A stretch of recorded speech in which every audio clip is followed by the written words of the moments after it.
Ouais, c'est bien ce que je pensais. Maître Gims avait tort.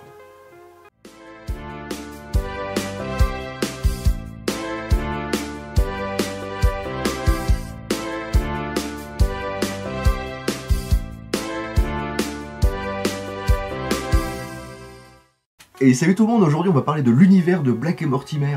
C'est une série que j'aime énormément, alors que ce soit une série de BD et ou de dessins animés. Parce qu'effectivement on va parler un petit peu des deux aujourd'hui. Alors évidemment en termes de BD je suis pas le spécialiste parce que sur YouTube il y en a beaucoup. Comme par exemple mes parrains et marraines de History BD, Sandrine et Jérôme.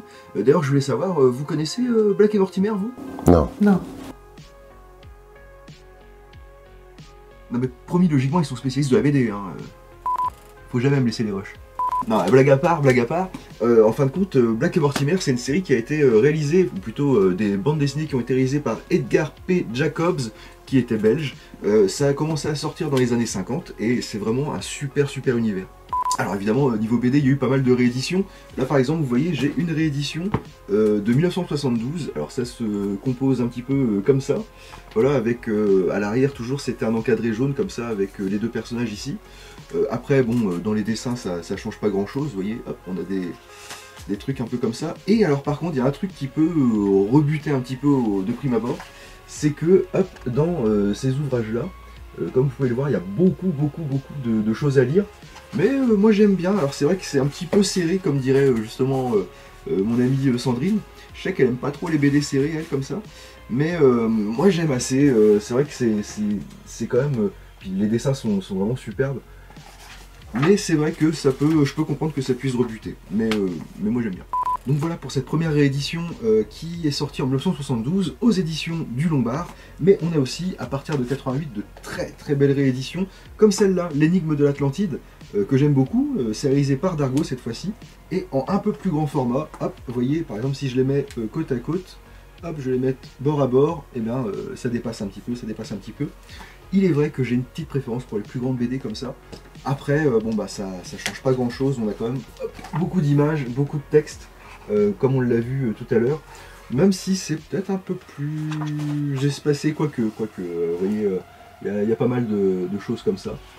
Voilà. Et après, ensuite, on a eu une édition en 1996, là c'est une première édition, l'affaire Francis Blake, donc 1996, et là c'est édité carrément par les éditions Black et Mortimer. Mais alors qui sont les personnages de l'univers? Bah, c'est tout bête. Blake, c'est mon chouchou, pas parce qu'on a la même moustache, mais j'aime beaucoup le personnage. C'est un ancien pilote de la Royal Air Force, qui est aujourd'hui, qui bosse plus tard pour le MI5 au service du contre-espionnage anglais, tandis que le professeur Mortimer, bah, c'est un professeur qui est plutôt spécialisé, si je ne dis pas de bêtises, dans tout ce qui est égyptologie, tout ça. Et on a aussi l'incontournable Ulrich, qui est le méchant de toute la série. Donc voilà, c'est vraiment un très bel univers qui a eu beaucoup de participants, on va dire, parce qu'effectivement, si c'est d'après les personnages d'Edgar P. Jacobs, qui est décédé dans les années 70, par là je crois, si je dis pas de bêtises, il est décédé il avait fini la première partie des 3 formules du docteur ou du professeur Sato, je crois, et il s'est arrêté là. Et en fin de compte, je crois que c'est en 1992 seulement que la deuxième partie est sortie.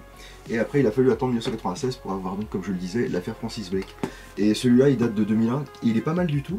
Et alors là, pour le coup, il est fait par Jean Van Damme. Alors Jean Van Damme, on en parlait il n'y a pas longtemps sur la chaîne, c'est aussi un des deux papas de Torgal.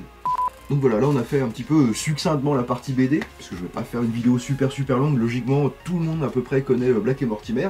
Mais si vous êtes un peu plus jeune comme moi, si vous avez à peu près 20-25 ans, eh bien vous avez pu voir dans les années 90 sur l'émission M6 Kid, ça.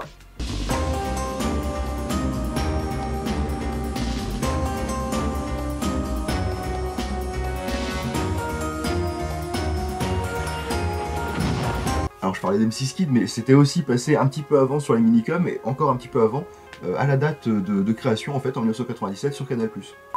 Alors perso, comme je le disais, c'est comme ça que j'ai découvert cet univers, avec des épisodes, je crois qu'il y en avait 13 coupés en 2 parties à chaque fois, et tout de suite je suis tombé dedans, quoi. Pour revenir à l'univers du dessin animé, parce que c'est ce qui m'intéresse plutôt aujourd'hui, à l'époque ce qui m'avait vachement convaincu, c'était que ça ressemblait vachement aux aventures de Tintin qui étaient sorties 5 ans avant, en 1992 par là. Pareil hein, dans les minicums, en tout cas sur France 3. Et les dessins animés étaient vraiment de qualité, même s'ils ne suivent pas tous la trame, on va dire, des BD. Et puis vous me connaissez, vous savez que j'aime énormément les comédiens de doublage, et là on a de quoi en parler parce que celui qui fait... Ah bah tiens, je vous dis pas, je vais vous mettre un extrait, et puis vous allez réfléchir 2 secondes, et après je vous le dirai. Bello, Kendall, heureux de vous voir. Vous avez l'air en pleine forme. Oui, merci, professeur. Et oui, c'est Michel Papineschi, alors j'espère que je le prononce bien, c'est aussi le doubleur de Robin Williams évidemment, enfin un des doubleurs de Robin Williams, et c'est aussi le doubleur de Monsieur Monk, dans la série Monk. Il devait porter des pantoufles pour éviter de laisser des empreintes. Ce ne serait pas venu à l'idée d'un des drogués qui traînent dans le secteur. Adrian. Adrian. C'est quelle année? C'est le dernier modèle. Non, on est en quelle année? 1995, tu te rappelles? 95? Vous avez des papiers? Oh, je vois, vous les avez laissés dans votre autre costume de Tarzan, hein? 26 ans? Vous habitez dans le coin? Mais alors des comédiens de doublage, on en a plein dans cette série, c'est vraiment excellent. On a aussi le regretté Mario Santini, que j'aimais beaucoup, pour ça. Quelles sont vos qualifications? Ah oui, j'ai fait lettres, diplômé d'Harvard, et après j'ai beaucoup voyagé. J'ai traversé la grande peste noire et ça m'a bien éclaté. J'ai vu l'exorciste 2747 fois. À chaque fois je me marre comme un bossu. Qu'est-ce qu'il est chouette ce film, nom de Dieu! Sans oublier que vous parlez à un type qui est complètement mort. Alors ça vous va?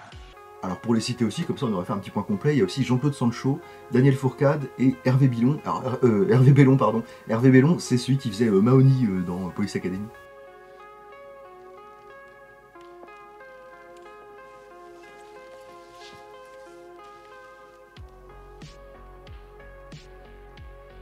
Chouette le discours. Alors je sais plus si je vous l'ai dit ou pas, mais la série elle est trouvable sur Amazon Prime, et puis pour ceux qui ne l'ont pas, elle est aussi trouvable sur YouTube. Alors je vous conseille vraiment fortement d'aller faire un tour dessus. Il y a effectivement, comme je le disais, 13 épisodes, 26, 13 x 2 parce qu'ils sont coupés entre... vous avez compris, mais c'est dispo sur YouTube, et alors je vous le dis tout de suite, foncez. Et pour le bien de cette vidéo, en fait, bon, vous me connaissez, j'aime pas trop tous les objets de collection, mais je me suis offert un petit cadeau. Hop, c'est une super petite figurine, enfin super, tu vas voir la gueule de Mortimer, là, je sais pas si vous arrivez à voir le point, là. Bon, il est pas Jojo, mais c'est la sphère, on va dire, de l'épisode, ou de la BD, le piège diabolique. Hop, je vous les mets côte à côte tous les deux. Et c'est vraiment, vraiment excellent. Alors apparemment, je regardais, alors ça s'appelle, voilà, le piège diabolique, le chronoscaphe. Oui, c'est vrai, dans le dessin animé, il dit ça, le chronoscaphe. C'est sorti en édition collection presse, en fait, en 2010. Je vois 2010 édition Black et Mortimer, Studio Jacobs, Dargaud, Le Lombard, SA. Alors je sais pas si c'est Hachette ou si c'est Altaïa, mais effectivement j'ai vu sur internet qu'ils avaient aussi sorti l'Espadon, l'avion furtif, là, la première aventure de Black et Mortimer. Ils ont sorti pas mal de véhicules aussi, alors des vieux tacos, des vieilles bagnoles. Alors ce qui me machine ici, je sais pas si ça va pas être très représentatif à la caméra, mais c'est que ça tourne. Alors je sais pas si vous voyez, ça tourne. Voilà. Ça tourne, il est content. Non mais bon voilà, ça tourne. Oh. Ça fait clochette pour vache aussi apparemment. Et puis vous voyez, hop, il y a ici et ici un petit axe, on va dire, pour que ça tourne vraiment que dans un sens. Voilà, bon, on est d'accord, ça sert à rien, mais ça fait plaisir de l'avoir, surtout quand on est un petit peu fan de l'univers comme moi. Bon bah voilà, on a fait un petit peu le tour de l'univers de Blake et Mortimer, que ce soit en BD, en petites figurines comme ça à collectionner, ou en dessin animé. Je vous cache pas que si jamais je retombe sur une petite perle comme celle-ci, un de ces 4 matins, soit j'en fais un petit short, une petite vidéo, soit je vous la représenterai un petit peu mieux dans une plus grande vidéo, à voir. Et puis qu'est-ce qu'il nous reste à faire? Il nous reste à faire, si vous le voulez bien, mettre un petit pouce vers le haut, ça serait super sympa. Et ce qui serait encore plus sympa, c'est que vous vous abonniez pour rien rater de toutes les vidéos que je vais faire. Et puis quant à moi, je vous dis à la prochaine, pour la prochaine vidéo. Salut!